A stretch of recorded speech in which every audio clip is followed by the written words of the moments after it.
Sound या musical sound से संबंधित जो इम्पोर्टेंट टर्म है उसकी परिभाषा हम इसमें जानेंगे। जैसे स्वर, अंग्रेजी में नोट करते हैं वो क्या है, स्वर। टोन, फंडामेंटल टोन, वो क्या है। ओवरटोन, अधिस्वरक क्या है। सन्नादी, हार्मोनिक क्या है। तो पहले स्वर क्या है वो जानते हैं। स्वर परिभाषा इस तरह से है, किसी भी सांगीतिक ध्वनि को स्वर कहते हैं। कोई भी म्यूजिकल साउंड है उसको स्वर कहते हैं, या वह ध्वनि जो ध्वनि उत्पादक की आवर्त गति से उत्पन्न होती है स्वर कहलाती है। ऐसी साउंड जो साउंड प्रोड्यूस करने वाले किसी सोर्स के पीरियाडिक मोशन से प्रोड्यूस हो रही है, उत्पन्न हो रही है, वो स्वर कहलाती है। वह स्वर जिसमें केवल एक ही आवृत्ति होती है शुद्ध स्वर कहलाता है। अगर कोई साउंड है उसमें केवल एक ही फ्रिक्वेंसी है, क्योंकि जब साउंड प्रोड्यूस होगा तो ढेर सारी फ्रिक्वेंसी हो सकती है, लेकिन अगर केवल एक ही फ्रिक्वेंसी है तो उसको शुद्ध स्वर, प्योर टोन कहेंगे। अब दूसरा, स्वरक, मूल स्वरक, मूलावृत्ति और प्रथम सन्नादी।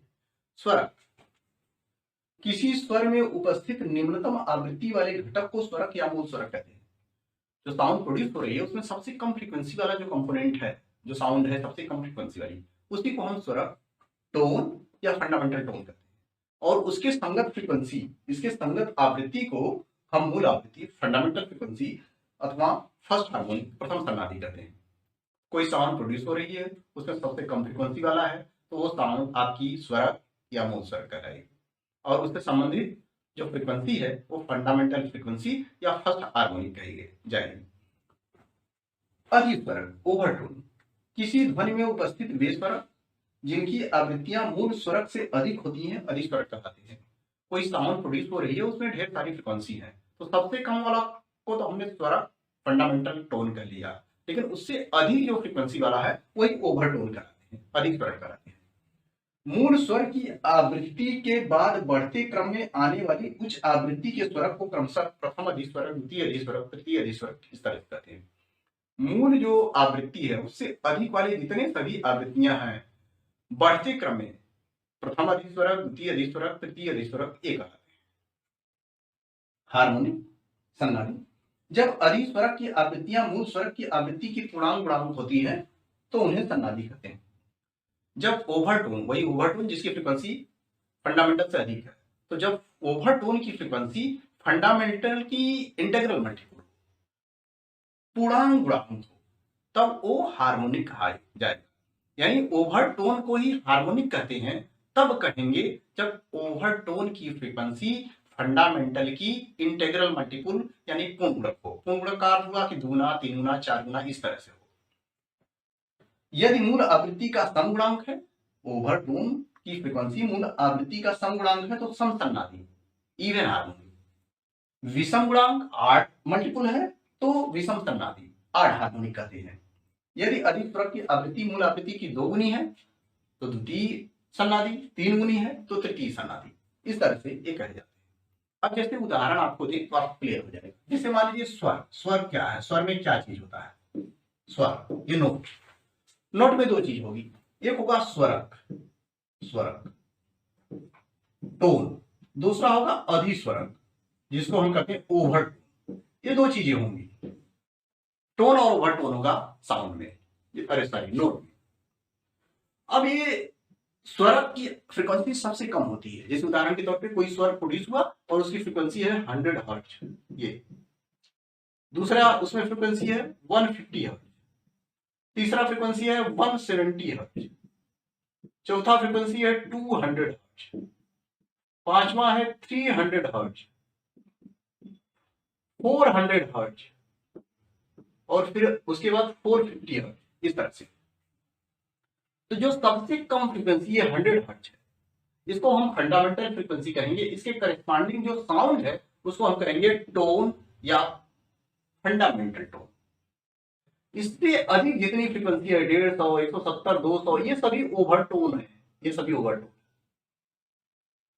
ये पहला वाला जो है फर्स्ट हार्मोनिक कहलाता है, जो फंडामेंटल फ्रीक्वेंसी है उसको फर्स्ट हार्मोनिक भी कहते हैं। लेकिन इससे अधिक जो है ये अधिस्वरक है। लेकिन इस फंडामेंटल का जो इंटीग्रल मल्टीपल, इसका 2 गुना, 3 गुना, 4 गुना, वो हार्मोनिक कहा जाएगा। तो जो हार्मोनिक होता है वो अधिस्वरक होता है, ओवरटोन ही होता है। यानी सभी हार्मोनिक ओवरटोन होते हैं, लेकिन सभी ओवरटोन हार्मोनिक नहीं होते हैं। जैसे ये 150, ये ओवरटोन है लेकिन हार्मोनिक नहीं है, क्योंकि 100 का ये 2 गुना 3 गुना इस तरह से नहीं, कंप्लीट नहीं है, 1.5 गुना है। ये 200, 100 का 2 गुना है तो ये आपका हार्मोनिक हो गया। ये 3 गुना है तो ये हार्मोनिक हो गया, ये 4 गुना है तो ये, लेकिन 170 आपका हार्मोनिक नहीं है। अब जरा सा ध्यान दीजिए, ये 2 गुना है, ये 4 गुना है, सम गुणांक है, 2 4 6, इसलिए ये सम सन्नादी है। लेकिन ये 3 गुना विषम गुणांक है, 3 गुना है, तो 3 गुना 5 गुना तो विषम सन्नादी होगा। इसका मतलब ये 300 आड हार्मोनिक है या विषम सन्नादी है। तो ये आपका सम सन्नादी और विषम सन्नादी। ये जो पहला 150 वाला है इसको हम कहेंगे प्रथम अधिस्वरक, फर्स्ट ओवरटोन। ये वाला 170 वाला ये सेकंड ओवरटोन, द्वितीय अधिस्वरक। ये 200 वाला ये तृतीय अधिस्वरक है, थर्ड ओवरटोन है, लेकिन थर्ड ओवरटोन है लेकिन सेकंड हार्मोनिक है, द्वितीय सन्नादी है। उसी तरह से ये 1 2 3 4 ये प्रथम अधिस्वरक, ये प्रथम हार्मोनिक है, अधिस्वरक नहीं है, ये प्रथम हार्मोनिक है लेकिन अधिस्वरक ये प्रथम है। तो प्रथम द्वितीय तृतीय ये चतुर्थ ओवरटोन है, लेकिन ये तृतीय सन्नादी है, 3 गुना है तो तृतीय हार्मोनिक है। 100 का 3 गुना तृतीय सन्नादी, इंटीग्रल। लेकिन ओवरटोन की जब बात आएगी तो 1 2 3 ये चौथा ओवरटोन। तो इस तरह से ओवरटोन और सन्नादी में कंफ्यूजन है। मूल के बाद जो है वो ओवरटोन होगा, मूल से पहला वाला जो अधिक होगा फर्स्ट ओवरटोन होगा। इस तरह से सेकंड ओवरटोन, थर्ड ओवरटोन। और सन्नादी की जब बात आएगी तो सबसे पहला जो मूल फ्रीक्वेंसी है उसको फर्स्ट हार्मोनिक कहेंगे। उसका जो इंटीग्रल मल्टीपल जितने होंगे वो जितना गुना होगा वो सन्नादी होगा। 2 गुना है तो द्वितीय सन्नादी, 3 गुना है तो तृतीय सन्नादी। जब आड है तो आड हार्मोनिक होगा, जब इवन है तो इवन हार्मोनिक होगा। तो ये